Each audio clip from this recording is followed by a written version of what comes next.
लोगों का आज का जो टॉपिक है वो है एसआईपी को लेके। एसआईपी यानी सिस्टमेटिक इन्वेस्टमेंट प्लान।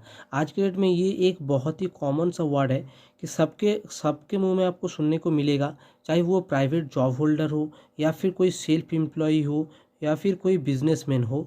आपको सबको कि एक कोई एसआईपी करना है या फिर मेरा करवा चुका हूँ ऑलरेडी है। एसआईपी में अच्छा फ़ायदा है, बाकी चीज़ से अच्छा फ़ायदा बैंक एफडीज, बैंक में रिकरिंग या फिर एलआईसी, सबसे बढ़िया रिटर्न आपको एक एसआईपी में है। तो दोस्तों आज एसआईपी के बारे में बात करने वाला हूँ कि आपको क्या क्या चीज़ को इम्पोर्टेंस चीज़ को ध्यान रखना चाहिए ताकि आपका जो फंड है, आप जो पैसा लगा रहे हो एसआईपी में, वो आपका डिस्ग्रो ना हो।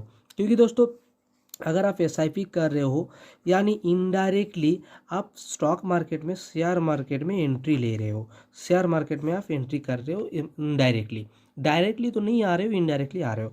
और शेयर मार्केट चलता कैसा है, ऐसा ऐसा ऐसा ऐसा अप डाउन चलते रहता है शेयर मार्केट।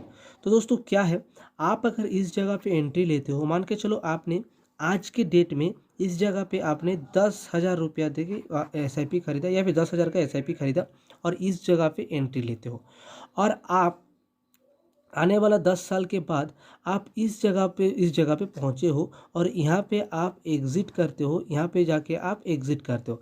तो आप एक चीज़ सोचिए, आपका फंड कहाँ से कहाँ आया, जैसे का तो सैसे रह गया। आपका टाइमिंग बीच में 10 साल 10 इयर्स का आपको गैप रहा, 10 साल में आपका फंड जैसो का तैसो रह गया। तो ये है, लेकिन यही बात अगर आप इस जगह पे एंट्री लेके इस जगह पे एग्जिट कर देते, आप मान के चलिए इस जगह पे आपने 10,000 का एसआईपी करके एंट्री लिया और इस जगह पे एग्जिट कर दिया, तो आपको 10,000 का ये फंड कम से कम, ये कुछ नहीं तो 10% भी तो ग्रो होता। 10% 20% कितना ग्रो हो सकता था। तो आपको फंड इस जगह पे को एग्जिट करना होता है, यहाँ पे एंट्री लेके यहाँ पे एग्जिट करना होता है, फिर यहाँ पे एंट्री लेके यहाँ पे एग्जिट करना होता है, यहाँ पे एंट्री लेके यहाँ पे एग्जिट करना होता है, तभी जाकर आपको पैसा बनेगा। क्योंकि आप तो पैसा बनाने के लिए आए हो, गंवाने के लिए नहीं। क्या आप ऐसा एकदम नीट एंड क्लीन यही चीज़ कर पाओगे? आपके पास उतना टाइम है? आप अगर एक जॉब होल्डर हो या फिर आप बिजनेस करते हो या फिर आप सेल्फ एम्प्लॉय हो, आप सोच के देखिए, आप क्या इतना टाइम दे पाओगे? मार्केट को इतना स्टडी कर पाओगे कि यहाँ से नीचे आएगा, फिर यहाँ से ऊपर जाएगा, फिर यहाँ से अब नीचे आने वाला है कि अब मुझे यहाँ से एग्जिट कर जाना चाहिए क्योंकि नीचे आने वाला है, अब यहाँ से ऊपर जाएगा, मुझे एंट्री लेना है फिर से। क्या आप इतना समय दे पाओगे, इतना रिसर्च कर पाओगे? बिल्कुल नहीं, नो, आपके लिए पॉसिबल नहीं है, आपके लिए पॉसिबल है ही नहीं, ये इम्पॉसिबल आपके लिए ये वाला चीज़ कि इतना समय आप दे नहीं पाओगे, इतना स्टडी नहीं कर पाओगे। तब आपको करना क्या है दोस्तों, यही जगह पे एक अच्छा म्यूचुअल फंड, यही म्यूचुअल फंड जिसमें आप एसआईपी करते हो, अच्छा म्यूचुअल फंड का एसआईपी आपको करता क्या है, यही मार्केट जैसे कि आपको ऐसा up down up down up down up down ऐसा होगा, आप यहाँ पे एंट्री लेते हो, यहाँ पे आपका पैसा निकाल के, कुछ पैसा निकाल के पार्शियली आपको पैसा निकाल के आपको डेट फंड में दे देता है। फिर मार्केट जैसे ही डाउन होता है, वहाँ से निकाल के आपको फिर से इसमें से पैसा आपको, ये करता है कौन है, जो आप फंड लेते हो, बढ़िया फंड लेते हो, म्यूचुअल फंड चूज़ करते हो, उसका फंड मैनेजर। फिर जैसे ही मार्केट यहाँ आता है और आपका बाय करता है, आपको जो पैसा डेट फंड में दिया था उसको निकाल के आपको फिर से इक्विटी फंड में दे देता है और आपको और ख़रीदारी कर देता है, आपके लिए और ख़रीदारी करता है। फिर जैसे ही मार्केट ओवर वैल्यूड होता है, ऊपर जाता है, फिर से वहाँ से कुछ पैसा निकाल के आपको डेट फंड में, उसमें डेट फंड में डाल देता है। आपका पैसा वहाँ से कैपिटल हो गया सिक्योर।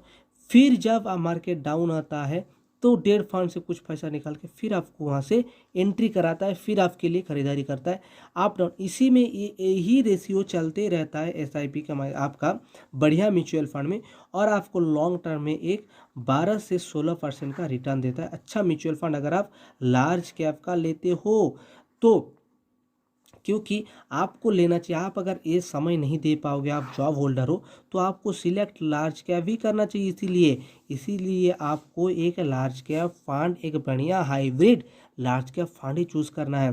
क्योंकि जब मार्केट डाउन होगा लार्ज कैप में तो आपको पैसा स्लो डाउन होगा, ध्यान रखिए, स्लो डाउन होगा।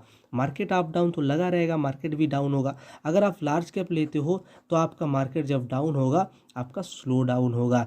इससे फ़ायदा क्या होगा, आपका जो कैपिटल है वो डिसग्रो नहीं होगा, कभी भी डिसग्रो नहीं होगा। आपका कैपिटल जो आप कैपिटल लगाए उससे कम होने का चांस बहुत कम रहेगा। मार्केट ऑफ होगा तो आपको 12 से 15% का रिटर्न एवरेज सालाना देगा इस प्रकार से। इसीलिए आपको एक बढ़िया लार्ज कैप, क्योंकि लार्ज कैप में आप लगाओगे तो वो भी लार्ज कैप में इन्वेस्ट करेगा। उसका होल्डिंग्स किस में होगा, उसका होल्डिंग्स लार्ज कैप का होल्डिंग्स किसके में होगा, लार्ज कैप में ही होगा।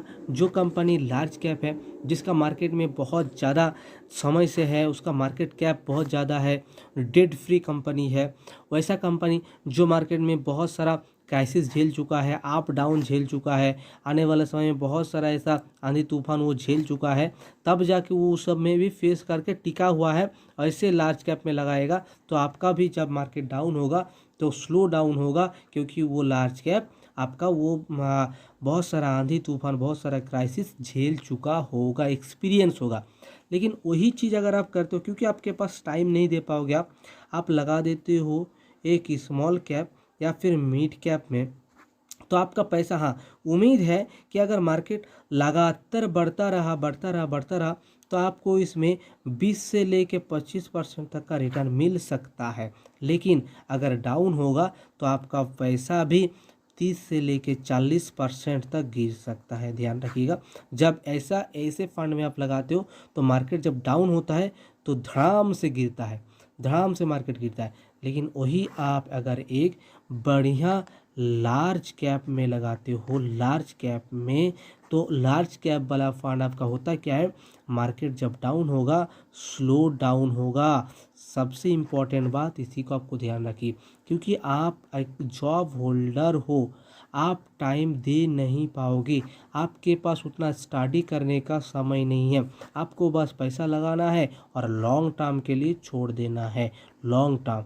तो आपको एक अच्छा रिटर्न देखने को मिलेगा अगर आप लार्ज कैप में लगाते हो। तो दोस्तों आप सबसे रिक्वेस्ट है, अगर आप एसआईपी करते हो तो आप लार्ज कैप में लगाइए आने वाला समय में,